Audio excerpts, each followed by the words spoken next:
तर पहलगाम हल्ल्याबाबत आज CCSची दुसरी बैठक पार पडणार आहे। सुरक्षा विषयक समितीची आज सकाळी 11 वाजता बैठक पार पडणार आहे। पंतप्रधान नरेंद्र मोदी यांच्या अध्यक्षतेखाली ही बैठक होणार आहे। पहलगाममध्ये झालेल्या दहशतवादी हल्ल्यानंतर सुरक्षेच्या तयारीवर बैठकीमध्ये चर्चा होण्याची शक्यता आहे। पंतप्रधानांच्या अध्यक्षतेखाली महत्त्वाची बैठक होणार आहे। आजच्या या बैठकीमध्ये नेमक्या काय घडामोडी घडतात हे पाहणं महत्त्वाचं आहे। CCSची आज दुसरी बैठक आहे। या संदर्भात ताजे अपडेट देण्यासाठी आपले प्रतिनिधी शिवाजी काळे आपल्यासोबत राजधानी दिल्लीमधून जोडलेत। शिवाजी, सुरक्षा विषयक समितीची आज सकाळी 11 वाजता महत्त्वाची बैठक आहे, काय अपडेट? अगदी, कारण काल अशाच पद्धतीची एक बैठक झाली होती। त्या बैठकीमध्ये एक फुल फ्रेम योजना जी आहे ती तयार करण्यात आल्याची समजते। नक्की पाकिस्तान विरुद्ध काय कारवाई करायची, त्याचं स्वरूप काय असू शकतं, अशा 2 ते 3 योजना ज्या आहेत पंतप्रधान नरेंद्र मोदी यांच्या समोर मांडण्यात आलेल्या आहेत, ज्यामुळे पाकिस्तानचं कंबरडं मोडू शकतं। त्यापैकी कोणत्या योजनावरती शिक्कामोर्तब करायचं त्या संदर्भात पंतप्रधान नरेंद्र मोदी यांनी तिन्ही दलाच्या अधिकाऱ्यांना सूट देण्यात आलेली आहे।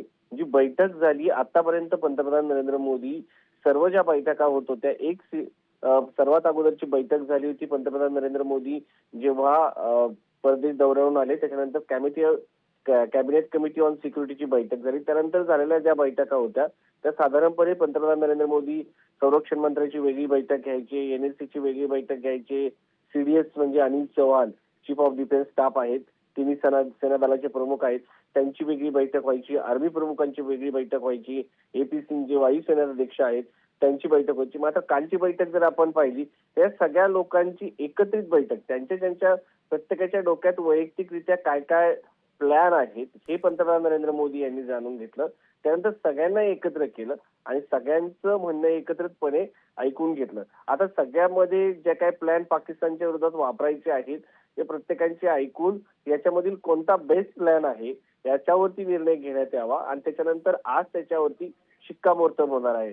सगळ्यात महत्त्वाचं म्हणजे आजच्या बैठकीला पंतप्रधान नरेंद्र मोदी यांच्या उपस्थितीत होणाऱ्या बैठकीला राजनाथ सिंग उपस्थित असतील, अजित डोभाल जे राष्ट्रीय सुरक्षा सल्लागार आहे, अनिल चौहान हे तीनही दलाचे म्हणजे सैन्य, नौदल, वायुसेना या तीनही दलाचे समन्वयक आहेत। त्यांना चीफ ऑफ स्टाफ म्हणून डिफेन्स स्टाफ म्हणून नवीन पद पंतप्रधान नरेंद्र मोदी यांच्या काळात निर्माण करण्यात आलेलं आहे। ते असतील जनरल उपेंद्र द्विवेदी असतील जे आर्मी प्रमुख आहेत, त्यानंतर AP सिंग वायुसेना अध्यक्ष आहेत, ऍडमिरल दिनेश त्रिपाठी जे नौदल प्रमुख आहेत, असे एकंदरीत सर्व सेना दलाचे तिन्ही दलाचे प्रमुख। त्यानंतर जर आपण पाहिलं तर संरक्षण दलाचे प्रमुख।